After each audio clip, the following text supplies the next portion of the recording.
오늘 말씀은 누가복음 1장 26절에서 38절입니다.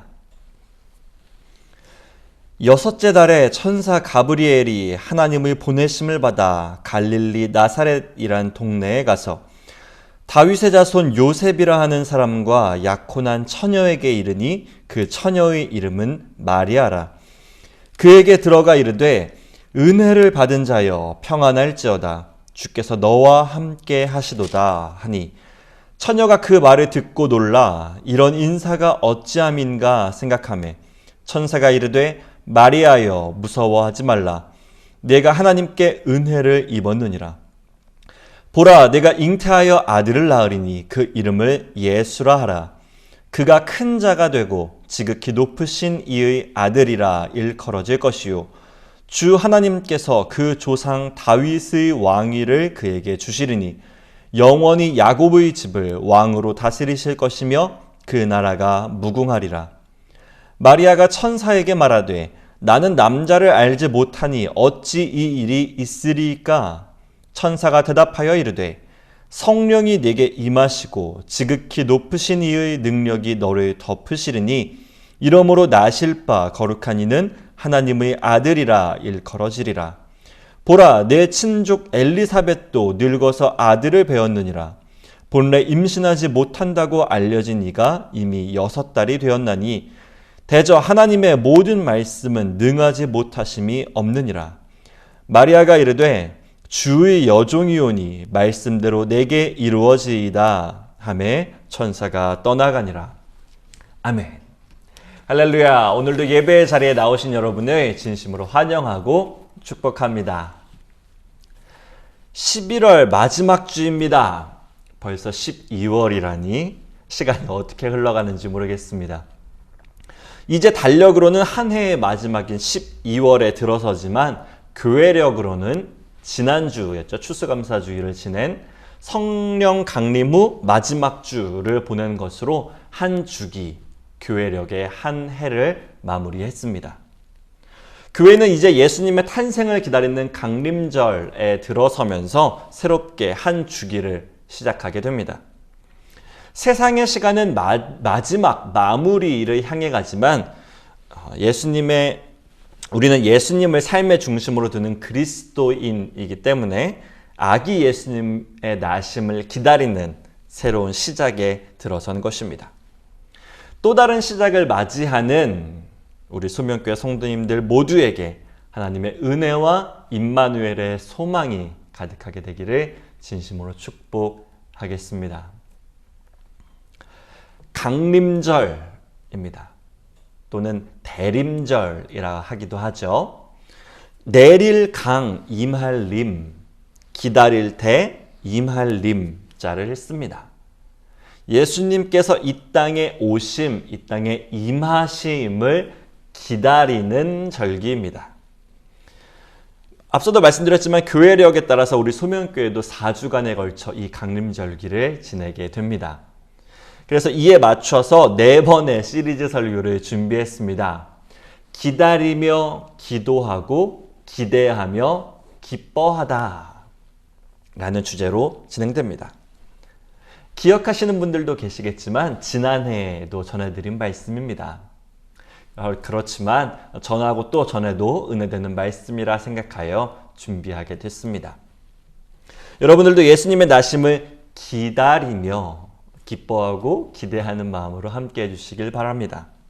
오늘은 그 첫 시간 기다리며 라는 제목으로 하나님의 말씀 증거하겠습니다. 여러분들도 잘 아시는 것처럼 아기 예수님에 관한 기록, 아기 예수님에 대한 기록은 마태복음과 누가복음에만 기록되어 있습니다. 마가복음은 세례 요한과 그에게 세례받는 예수님에 관한 이야기부터 시작하고 사도 요한복음은 빛으로 오신 예수님, 말씀이신 예수님에 대한 신앙 고백과 찬양에서부터 시작합니다. 탄생 이야기와는 결이 조금 다르죠. 오늘 본문은 성탄의 첫 이야기, 소위 수태고지라고 알려진 말씀입니다. 천사 가브리엘이 제사장 사가랴에게 나타나서 메시아의 길을 예비할 아이를 낳게 될 것이다 라고 알려주죠. 이후 아내 엘리사벳이 아이를 낳습니다. 세례 요한입니다. 그로부터 6개월 후 이 천사 가브리엘은 요셉과 약혼한 마리아에게 나타납니다. 마리아를 통해 이 땅에 오실 예수 그리스도를 알린 사건이죠. 짧은 시간이지만 마리아에게는 일생일대의 변화를 일으킨 만남이었습니다. 오늘 말씀을 통해 우리도 마리아처럼 삶의 변화를 일으키는 그런 만남이 있게 되기를 진심으로 소망하며 축복합니다. 말씀으로 들어가 보겠습니다. 수태고지를 들은 마리아는 두 가지를 기다리게 됩니다. 먼저는 아들을 기다립니다. 마리아는 당시에 평범한 여성이었습니다. 그의 약혼자 요셉도 평범한 사람이었죠. 성경은 요셉을 다윗의 자손이라고 소개하지만 이것이 그에게 뭔가 대단한 엄청난 가문의 후광이 있었다는 것을 뜻하지는 않습니다. 잘 아시는 것처럼 요셉은 그저 목수에 불과했으니까요. 이것은 마치 제가 박씨인데 박승용 전도사는 박역거세의 후손이다라는 것과 한번 매치를 시켜서 생각해 보시면 될 것 같습니다. 박역거세가 신라의 초대 왕이었지만 제가 지금 왕족으로서 호사를 누리며 사는 것이 아니잖아요. 네, 아닙니다. 마찬가지로 요셉도 다윗의 후손이지만 많은 시간이 흘러 그저 평범한 한 사람으로 당시를 살고 있었습니다. 하지만 성경에는 하나도 그저 기록된 것이 없죠. 다윗의 자손 요셉이라는 말은 요셉의 분명한 정체성, 또 그를 통해 이루실 하나님의 역사를 보여줍니다. 하나님의 메시아가 다윗의 후손 중에 나오겠다는 예언을 마침내 이루시는 것이죠. 어쨌거나 요셉과 마리아는 당시의 세계 안에서 또 유대교 안에서 평범하게 하루하루를 살던 일상의 평범한 사람들이었습니다. 그런 마리아에게 갑자기 천사가 나타났고 임신, 수태를 예고하며 그 아이가 메시아라고 합니다. 오늘 본문 31절 말씀 다시 한번 함께 보겠습니다. 보라, 내가 잉태하여 아들을 낳으리니 그 이름을 예수라 하라. 아멘. 하지만 마리아는 아직 남자를 알기 전이었습니다. 마리아와 요셉은 약혼만 했을 뿐 아직 동침하지 않았거든요. 무작정 찾아온 임신 소식에 마리아는 속된 말로 멘붕에 빠졌을 겁니다. 하지만 이런 고민과 걱정은 자기 안에 있을 때보다, 자기만 알고 있을 때보다 사랑하는 누군가에게 옮겨갔을 때 더욱 괴로운 법입니다. 마태복음 1장에 마리아가 요셉과 약혼하고 동거하기 전에 성령으로 잉태된 것이 나타났더니 그의 남편 요셉은 의로운 사람이라 그를 드러내지 아니하고 가만히 끊고자 하여. 아멘. 천사 가브리엘의 말대로 임신을 하고 여러 가지 증상이 나타났을 겁니다. 배가 나오고 입덧을 하거나 아주 신음식, 신과일이 먹고 싶었을 수도 있죠. 어쨌거나 마리아의 임신 사실을 알게 된 요셉이 조용히 관계를 끊으려 할 때 다시 한번 천사가 찾아오고 결국 요셉은 마리아를 다시 데려와 살게 됩니다. 하지만 이런 과정 중에 마리아가 얼마나 많은 고민, 갈등을 겪었을지 우리는 상상해 볼 수 있습니다. 지금은 그래도 많이 받아들여지고 축복할 일로 여겨지지만 21세기를 지내는 우리에게도 여전히 혼전 임신은 여러 가치 판단의 충돌을 일으킵니다. 옳고 그름을 떠나서 생명에 대한 책임이 그만큼 중요하기 때문입니다. 2000년 전에는 어땠을까요? 당시에는 말 그대로 돌팔매질을 당할 일이었죠. 모르긴 몰라도 그 엄중함이 지금보다 더하면 더했지 덜하지는 않았던 때입니다. 사람들의 수군거림과 약혼자에 대한 미안함을 짊어지고 마리아는 기다립니다. 모든 사람들이 손가락질하지만 마리아가 기다릴 수 있었던 이유, 그 모든 것을 감내했던 이유는 이 아들이 하나님의 아들이었기 때문입니다. 본문 35절에 천사가 대답하여 이르되 성령이 내게 임하시고 지극히 높으신 이의 능력이 너를 덮으시리니 이러므로 나실 바 거룩한 이는 하나님의 아들이라 일컬어지리라. 아멘. 마리아는 자신에게 가브리엘 천사가 찾아온 날 그와의 대화를 절대 잊지 못했을 겁니다. 하루하루 불러오는 배를 보면서 해산의 날이 될 때까지 마리아는 그날 천사가 했던 말을 기억했습니다. 고민과 갈등, 걱정과 미안함 속에서도 말씀을 기억하는 것. 자기 스스로도 또 세상 사람들 모든 것이 자기를 힘들게 하고 어지럽게 해도 이 아이가 이 말씀이 하나님의 아들임을 기억하는 것. 그것이 마리아가 예수님을 기다리는 방법이었습니다. 여러분은 예수님의 나심을 어떻게 기다리고 계십니까? 그리스도인 된 우리가 가장 먼저 기억해야 할 것은 그분이 하나님의 아들이시라는 것입니다. 세상의 화려함이 성탄절을 뒤엎습니다. 얼마 전에 서울 시내에 한번 나가봤는데 또 큰 도시에 나가신 분들도 다 보셨겠지만 벌써 성탄 캐럴과 장식들이 화려하게 뒤덮었습니다.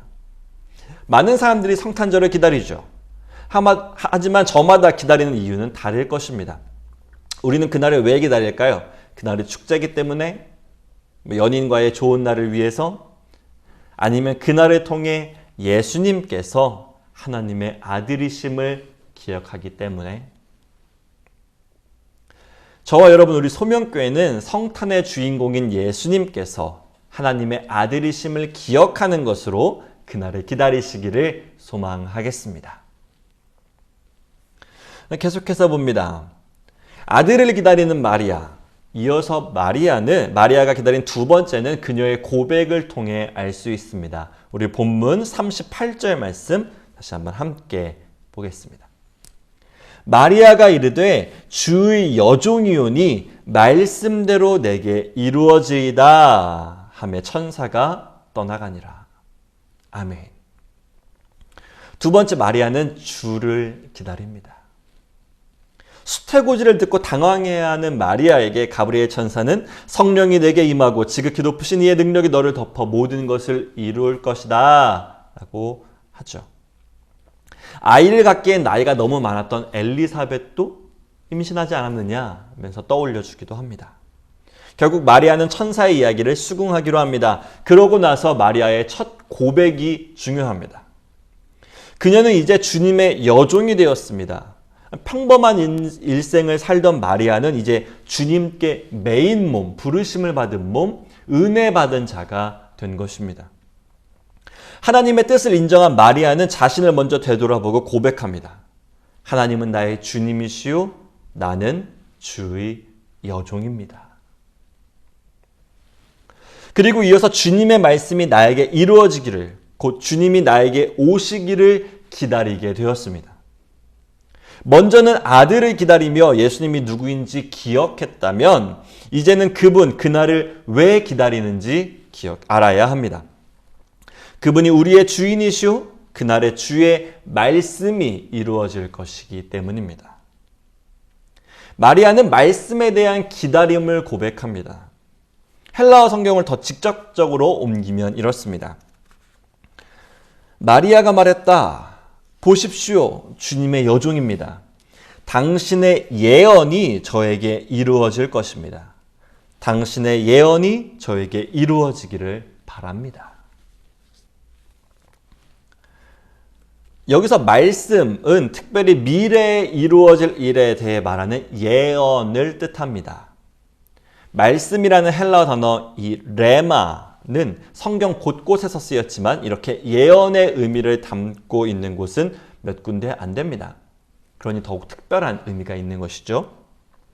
하나는 예수님께서 베드로에게 닭 울기 전에 내가 3번 나를 부인하리라 하신 것도 이 말씀, 예언의 의미로 쓰였고요.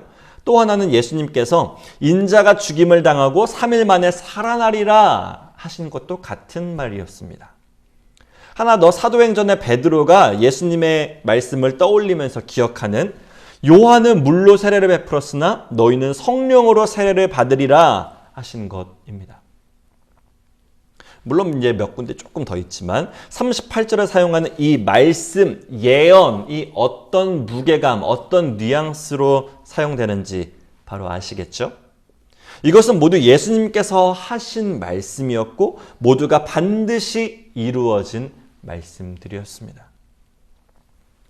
예수님의 나심은 태어나셨다, 생일 축하드립니다 정도에서 그치는 것이 아닙니다. 메시아, 그리스도로 예수님이 오셨다는 것은 하나님의 예언이, 하나님의 말씀이, 하나님의 약속이 이루어진 것을 뜻합니다. 하나님의 약속은 구원을 바라던 모든 이들의 희망이었습니다. 죄와 죄책감, 고난과 아픔에 눌려 살던 그렇게 하루하루를 버텨왔던 이들에게 드디어 하나님께서 오신 것입니다. 예수님이 나시기 수백 년 전 하나님께서 예레미야 선지자에게 이렇게 말씀하십니다. 너는 그들 때문에 두려워하지 말라. 내가 너와 함께하여 너를 구원하리라. 나 여호와의 말이니라. 길고 긴 세월을 지나 하나님은 드디어 우리와 함께 하신다는 약속을 지키셨습니다. 보라, 처녀가 잉태하여 아들을 낳을 것이요 그의 이름은 임마누엘이라 하리라 하셨으니 이를 번역한 즉 하나님이 우리와 함께 계시다 함이라. 아멘. 하나님의 아들 예수 그리스도의 나심은 우리의 시선을 단지 그곳에만, 나셨다에만 머물게 하지 않습니다. 하나님은 언제나 예수님을 통해서 자신을 보게 하시고 예수님 또한 그렇게 되기를 바라십니다. 우리가 예수님의 나심을 기다리는 것은 그분을 통해 하나님을 다시 만날 수 있기 때문입니다. 우리는 구원자로 오신 예수님, 그 탄생을 충분히 기뻐해야 합니다. 하늘에 영광 돌리고 이 땅의 평화를 기꺼이 누릴 수 있어야죠. 그것이 우리에게 생명 주러 오신 예수님의 목적이기도 하기 때문입니다. 그리고 그런 만큼 그 의미와 본질도 기억해야 하겠습니다. 우리가 예수님을 기다리는 것은 주인 되신 하나님께서 당신의 말씀을 이루실 것을 기다리는 것입니다. 우리는 말씀을 통해 주 하나님의 말씀이 성취되고 성취되었고 성취될 것을 믿습니다. 스스로를 여종이라 고백하며 주의 말씀이 이루어지기를 기다린 마리아처럼 예수님의 나심을 통해서 하나님의 말씀이 이루어지기를 기다리는 저와 여러분의 소명교회 되기를 축복하겠습니다. 마지막입니다. 오늘 말씀 세 번째는 끝을 기다리는 시작입니다. 끝을 기다리는 시작. 본문을 통해 마리아의 기다림을 엿봤습니다. 하나님의 아들을 낳게 될 것이라는 기다림, 하나님의 말씀이 이루어지리라는 기다림이었죠. 그럼 이 기다림의 끝은 무엇일까요? 바로 예수님이 다스리시는 나라입니다. 본문 33절 말씀 다시 한번 함께 보겠습니다. 영원히 야곱의 집을 왕으로 다스리실 것이며 그 나라가 무궁하리라. 아멘. 오늘 설교를 시작하면서도 말씀드렸지만 벌써 11월의 끝자락입니다. 세상 사람들은 한 해를 마무리하며 지난 날을 되돌아보고 다가올 새해를 기다립니다. 이처럼 늘 끝은 시작과 맞닿아 있고 시작은 끝을 상정하기 마련입니다. 교회력으로 강림절은 한 주기의 시작이라고 말씀드렸는데요. 교회만의 한 해를 시작하는 것입니다. 여러분은 이 믿음의 시작에 들어서면서 어떤 끝을 기다리고 계십니까? 우리 믿음의 끝이 무엇인지 잊지 않고 계십니까? 천사 가브리엘은 예수님의 시작을 알리며 그 끝, 그 완성이 어떻게 될 것인지도 분명히 전해줍니다. 예수님은 큰 자가 되고 높은 이의 아들로 불리며 다윗의 왕위를 받아 왕으로 다스리실 때 그 나라가 무궁하게 될 것이라 고 전해줍니다. 마리아뿐만 아니라 우리도 이 말씀을 진정으로 받아야 하겠습니다. 이것이 기다림 끝에 보게 될 예언의 완성이기 때문입니다. 우리를 위해 이 땅에 오신 예수님의 나심을 기다리는 강림절입니다. 천사를 통해 수태고지를 듣고 하나님의 아들과 주의 말씀의 성취를 기다리는 마리아를 살펴봤죠. 두렵고 떨리는 말씀이지만 기꺼이 종이 되어서 그리스도를 기다리는 마리아처럼 기억하고 기대하며 성탄을 기다리는 저와 여러분 우리 되기를 소망합니다. 마지막으로 시편 말씀 전해드립니다. 오 이스라엘아, 하나님을 기다리고 앙망하여라. 하나님이 오시면 사랑이 오고 하나님이 오시면 풍성한 구원이 임한다. 아멘. 말씀을 정리합니다. 기도하며 기대하고 기다리며 기도하고 기대하며 기뻐하다. 그 중에 기다리며 오늘 세 가지 말씀드렸습니다. 첫째, 우리는 하나님의 아들을 기다립니다. 둘째, 예수님을 통해 이루실 하나님의 말씀을 기다립니다. 셋째, 우리는 예수님을 통해 하나님의 나라가 완성될 것을 기다립니다.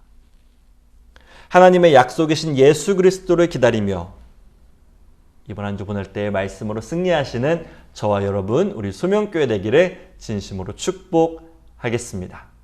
기도하겠습니다.